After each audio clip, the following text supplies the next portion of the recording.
Welcome to a new episode of Yahoo Finance's Opening Bid. I'm Yahoo Finance Executive Editor Brian Sozzi. Now let's make some money and hopefully get a lot smarter. And I know we will be able to do all of those things with our very special next guest, former Secretary of Commerce, Mr. Wilbur Ross. Mr. Secretary, good to see you. Thanks for coming down for us so early in the morning. We appreciate it. Well, it's early and it's rainy, but that's all right. No, it's great. And I love that you came in here reading physical newspapers. You won't see that on camera, but there is still something to touching a newspaper. Well, there is. I think it's enjoyed by fewer and fewer people. I know. So you, I loved your new book, and I read it from front to back, and I love the stories you told. New book, Risks and Returns, Creating Success in Business and Life. And I really enjoyed your stories on how you got ahead in your career. Maybe you could share some of those with us, because I think it sets a tone on a lot of things that you've been doing the past decade of your life. Well, that's true. When I started out life, I was very scrawny and undersized for my age, so I was a perfect victim for bullies. But by and by, my father got me a punching bag and some instructions, and that had two effects. I didn't have to use the punching too much, but it gave me a self-confidence. And when you radiate self-confidence, bullies don't come up to you so much. And part of my problem with the current administration is they're not projecting strength. They're projecting weakness. And I think that encourages the bullies, whether you call Russia or China or Iran, encourages them to go forward and press more. I think we should be following Teddy Roosevelt's ideas, speak softly, but carry a big stick. They talk loudly and carry a little tiny stick. It's the wrong combination of big and little. So talk to us about, your career on Wall Street, some of the things that you did, I guess some moments that stood out. Well, I went directly to Harvard Business School from Yale, and then I had to go into the military because I had been ROTC at Yale, and they gave me a deferment to let me go through business school. So I did, got hired by a very go-go money manager called Imre DeVay, and he agreed let me delay my entry into his firm until I served out my military time. It was originally supposed to be only 6 months active, year and a half in reserves, but along came the Cuban Missile Crisis, so that added another year to my tour of duty, during which, at the very end, about 2 weeks before I was to show up, my new boss died, and on his deathbed he sold the firm to Robert Winthrop, very wealthy Massachusetts man. So it became Winthrop DeVay. About 2 weeks into it, along came Jack Dorrance, who then was CEO of Campbell Soup, and he and his pension fund represented $3 billion of what we had under management. And this is way back in the 1970s, so you can imagine it was a huge sum in those days. Anyhow, so we have this very cordial lunch, and then Jack Dorrance says to Mr. Winthrop, "Bob, why do we have so many shares of Lucky Friday Silver Mines in our portfolio?" And Mr. Winthrop turned to me and he said, "Wilbur, do I have Lucky Friday in my portfolio?" And I said, "Yes, sir. All of our portfolios have Lucky Friday," and explained why. Dorrance listened for a little while, then he said, "Okay, I understand that. Well, thank you for a nice lunch." And he left. The following Monday, they pulled the $3 billion out. So that was a big blow. So that week, Mr. Winthrop was at a Citibank board meeting. He had been on the board of Citibank for quite a while. So Dick Perkins, who then was the CEO, said, "Well, Bob, I have a solution for your problem. Sam Milbank wants to withdraw his capital from Wood Struthers, nice old line firm. If you just buy out his capital, they'll make it Wood Struthers and Winthrop, and you won't be embarrassed about Lucky Friday silver mines anymore. So, a couple weeks later, changed jobs again. At least by now, I had gotten a couple of paychecks, so it was Always better good. than in the beginning. Wood Struthers, being a conservative firm, decided to liquidate the venture capital fund that was part of our operation. They fired everybody there, made me an officer, which I thought, gee, this is pretty good. That was now, what, the fourth time of changing jobs, and I haven't changed my seat yet. So I spent the next couple years cleaning up the portfolio, liquidating some of the bad companies, selling some of the good ones, and it taught me a lot. Taught me how to deal with banks in a workout, taught me how do you keep a thing alive when it's really struggling.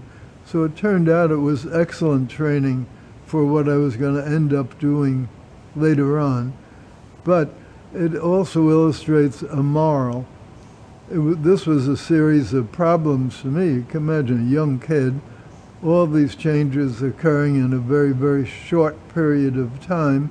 And now I'm working in a field I really don't know anything about for people I don't know and never sought a job with.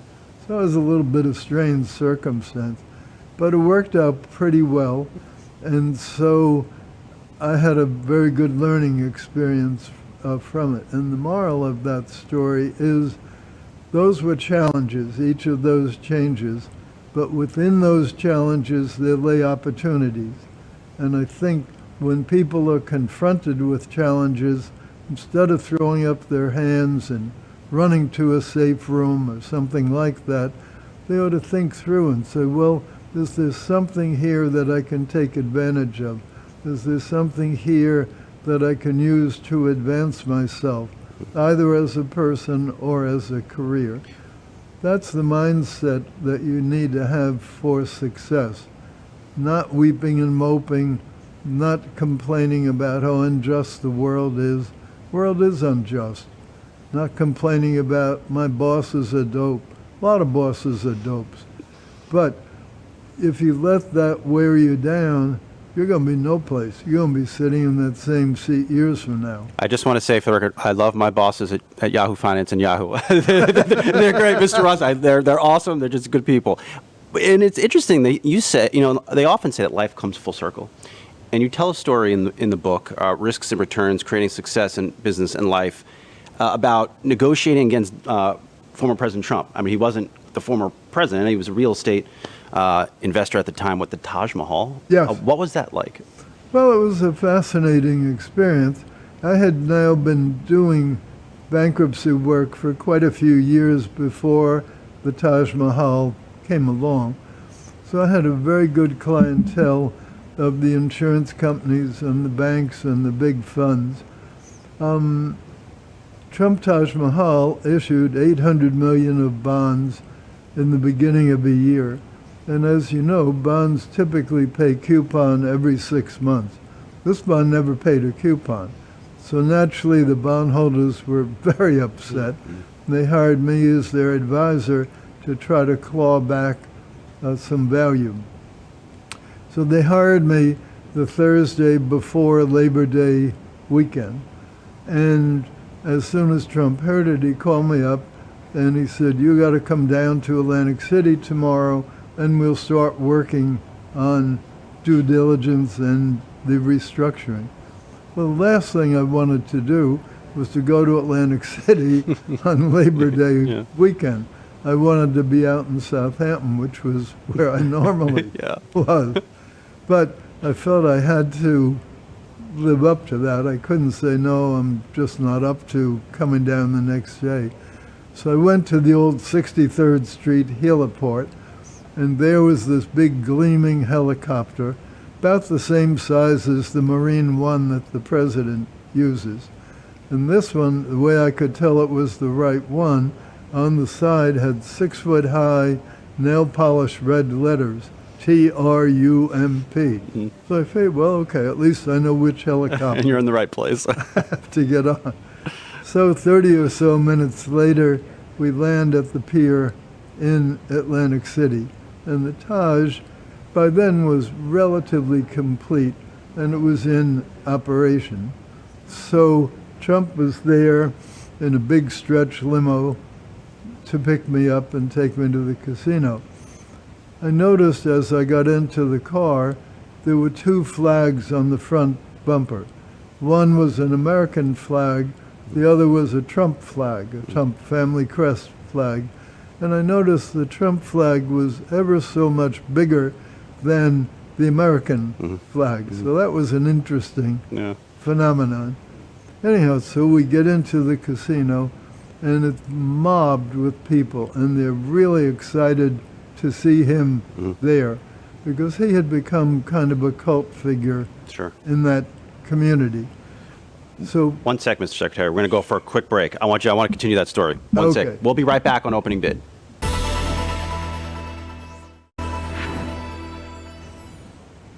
All right, we're here. We're really spending some really quality time with former Secretary of Commerce, Mr. Wilbur Ross, really telling a good story of negotiating against the former president back with the Taj Mahal, and you were trying to restructure. I mean, pick up where you left off.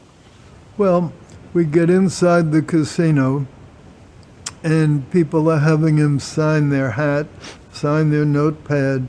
One lady had a bareback dress. She had him sign her back.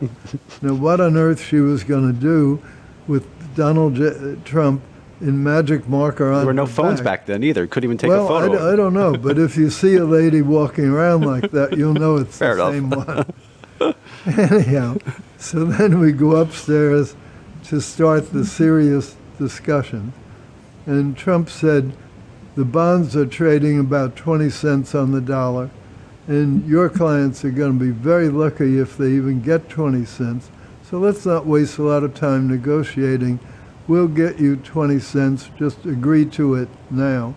I said, well, Donald, the problem is the bondholders want 100 cents plus par plus control of the company. So we debated this back and forth for a couple hours, and finally we were making no progress. So I finally said, well, Donald, is that it? That's as far as you're prepared to go right now? And he said, yes, that's it, 20 cents. So I said, well, that's the case. I'm not going to waste my time here. And I walked out on him. And he tells the story to this day, because that's the kind of thing he's used to doing in negotiating. And it shocked him a little bit that somebody would do that to him. So the days and weeks go by, and we're gradually making a little progress, but he's a very patient negotiator, and he was in no great rush to make a deal. So we finally got to where we were fairly close, but we still weren't there. And then it became a very public bickering. He announced he was going to tell the bondholders to fire me because I was crazy in my request. And I said, well, Donald Trump is trying to get a Christmas present from the bondholders, and it's not anywhere near Christmas. In fact, it's not near Halloween. So the trick or treat that he's trying to play is premature. So we had that kind of back and forth match. A few more weeks go by. Now we're getting very, very close. And finally, one morning I went over and said, Donald, here's our best and final proposal. And if it doesn't work for you, we're going to put you in bankruptcy, and then we'll fight it out in the courts. He still didn't give in. So I went back to my office, drafted up a press release which said the bondholder committee of the Taj Mahal was calling a press conference at the Marriott Marquis for 5 o'clock that night. The reason we picked the Marriott Marquis is it wasn't one of his hotels. At the time, he was very involved with the Plaza Hotel. Anyhow, so he sees this on the newswire, and he calls me. He says, what is this? What kind of press? What are you fellows doing? I said, well, Donald told you we couldn't reach a deal. We were going to put you into bankruptcy. So he said, well, let me talk with my advisors. So he talked a while, came back and we worked it out. We made a little concession, he made a little. So we go over to the Marriott Marquis, and it's naturally mobbed with press. I'm pretty sure Yahoo was there. Maybe Yahoo wasn't Hopefully. even around in those days. Anyhow, so we have the press conference. Turns out to be a good thing. We made a deal. So I get back in the limo to go home, and I'm now worn out because there's a lot of nervous energy to use up in one day. And the phone rings in the car. It's your mother. And she said it just about in those terms. And I said, oh, hi, Mom, how are you? And she said, no, I'm not good. Have you lost all your self-respect? And I said, well, I don't know what you're talking about. What do you mean? She said, well, I've been playing mahjong with my friends, and we've all concluded that after all those mean things that Trump said about you, you should not have made a deal with him. So I said, oh, Mom, that's what I was hired to do. Yeah. And she said, well, maybe so, but if you had only been a lawyer like I always wanted you to be, and like your father was, then you wouldn't have to hang around with people like this. And she hung up on me. That's an awesome story, but it sets the tone, or I think sets the stage. It was important for me to do that because I want to give people insight into Mr. Ross's career and life before getting inside that Trump White House. I followed all your work on tariffs very, very, very closely. Do you think in a second Trump White House, he is serious about a universal tariff, 60% tariffs on China? A lot of economists say this would be inflationary, would hurt the economy. How do you see it? Well, I think he's quite serious, just as he was in the first term, about lowering our trade deficit, particularly with China. Between trade deficit and foreign direct investment, $10 trillion have gone into China since the WTO.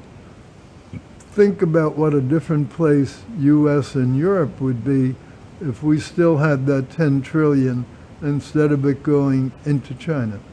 So he blames China, and not just China. There are plenty of other countries that take advantage of us. So he's deadly serious about lowering the trade deficit, getting rid of the inequalities, getting rid of the violation of intellectual property rights. Whether that will come out as a big blanket tariff or something else, that's a different story. But I think people have to understand he speaks sometimes in a sort of metaphor, and that's a very catchy way to make clear to the public he's going to fix the deficit balance of payments problem. When you hear his challenger, Vice President Kamala Harris, talk about taxing unrealized capital gains, how do you feel about that? Well, frankly, I think it's a ridiculous proposal.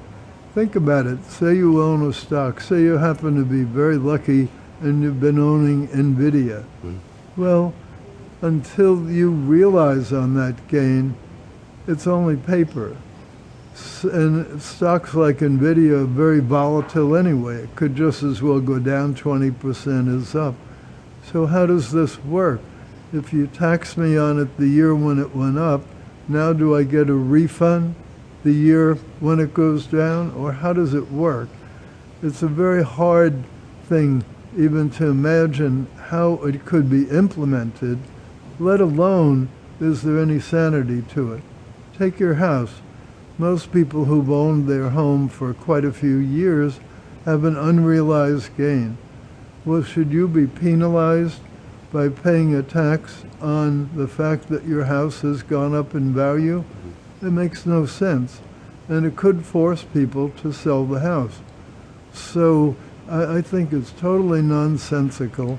And what it's really saying is I just don't like people who have assets. I don't like people who've made capital gains, and I'm going to punish them. Are you surprised that the race is as close as it is? No, I think it was natural that Kamala Harris would get a bump. Remember, the left-wing press and the party was very eager to get Biden out and get another candidate. So once they destroyed Biden and got him out, now Kamala Harris was the obvious candidate. They had to build her up. And she really isn't that well known. And frankly, in the Democratic primary when she ran last time, she never even got to 6% of the Democrats, let alone the overall population. She was the first one to drop out of the primary.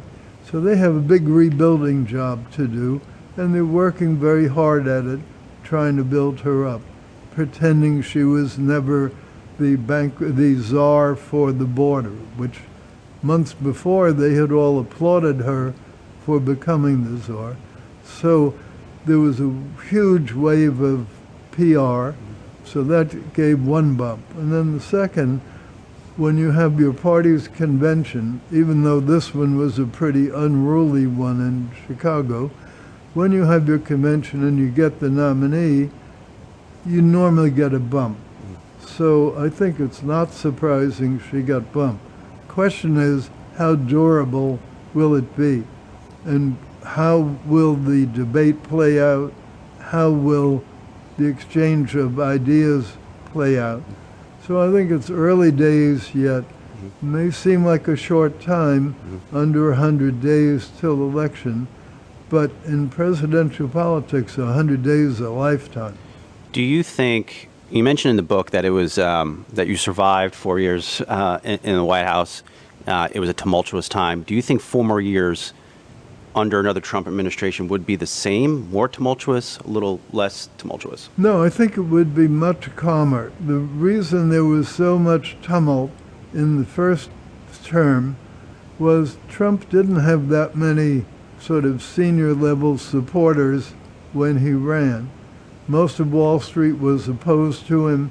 Most of the corporate community was opposed to him.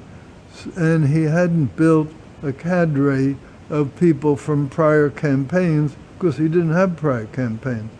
So he had to rely on recommendations. And a lot of the people he brought in early on weren't really Trumpers, and they didn't really even understand what he was about, either as a person or in terms of his ideology. So that contributed to the turmoil. And some of them, quite frankly, were actively anti-Trump. And that was why we not only had a lot of turmoil, because once he figured out these people were not on board, had to get rid of them. It was not only turmoil, it's why we had so many leaks, because people were using leaks to try to change his policy. Now he's been around a lot longer. He knows how Wall Street works well, but he also has learned how Washington works. So he knows what levers to push, how to push them, and therefore I think it will be much smoother and much more effective. And you're supporting him, is it fair to say? Well, yes, I am supporting. Okay. Sure. We'll leave it there. I encourage everyone to go out and get this book, and it really is a book talking about success, how to achieve success, and ultimately how to get ahead, amongst many other things. Risks and returns, creating success in business and life. Former U.S. Commerce Secretary, Mr. Wilbur Ross. Mr. Ross, thank you for joining us. We appreciate it. Well, thank you for having me on. You're a good interview. And it's very kind of you. Thank you so much. All right, that's it for the latest episode of Opening Bid.